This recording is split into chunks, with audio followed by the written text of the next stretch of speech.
You're Okay. a queen, you got this. Okay. Yes. All right, let's Okay. step right into that energy. All right. Ready? 3, 2. Hi, I'm Anica, and I go by she and her as my pronouns. I'm in public relations and communications, and this is my story.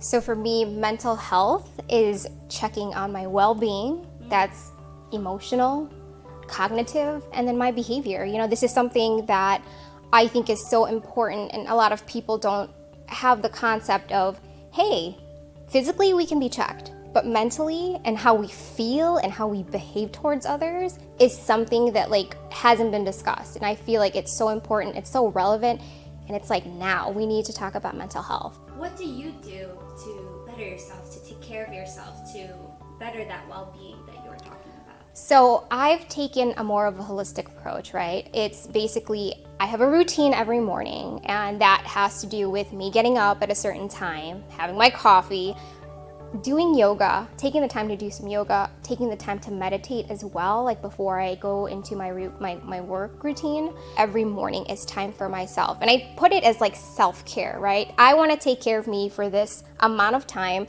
I want to feel good about myself. And so it's really interesting, right, to see how grounded I was about how I manage my daily routine and how that helps me focus in the day and kind of like gets me ready.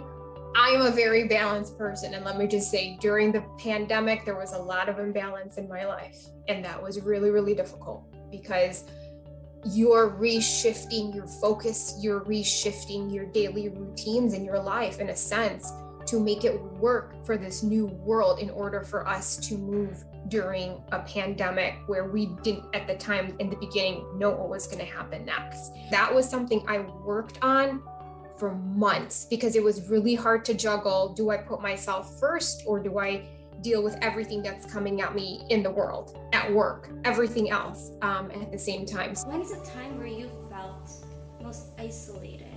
Like I've mentioned before, law school, I would say I felt super isolated because even though you had friends who were in law school who were dealing with the same thing, we all cope with our experiences differently. And for me, a lot of my stress and anxiety was something I internalized, and I felt like it built up until it finally hit me physically. Like my body told me, hey, something's not right.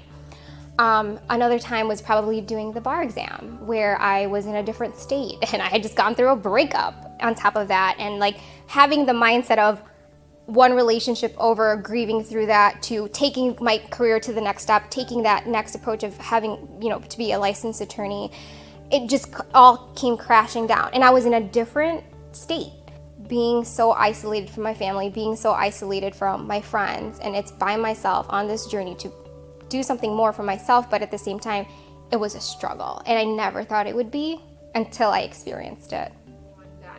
At some point during the pandemic, we might have felt isolated, and it wasn't in our control. So it does happen whether or not we choose to, but that was, I think, a point where I did not choose to isolate myself. It was forced on us, and we had to do it for the better of, society and just to keep our community safe. But I have never felt more alone. And we really could not physically be with our friends and family in case we had COVID and spread it to them. We didn't have at the time a vaccine. Not having a connection, an in-person connection with people that I love was very difficult, and is very isolating, and it really does affect your mental health more than we think.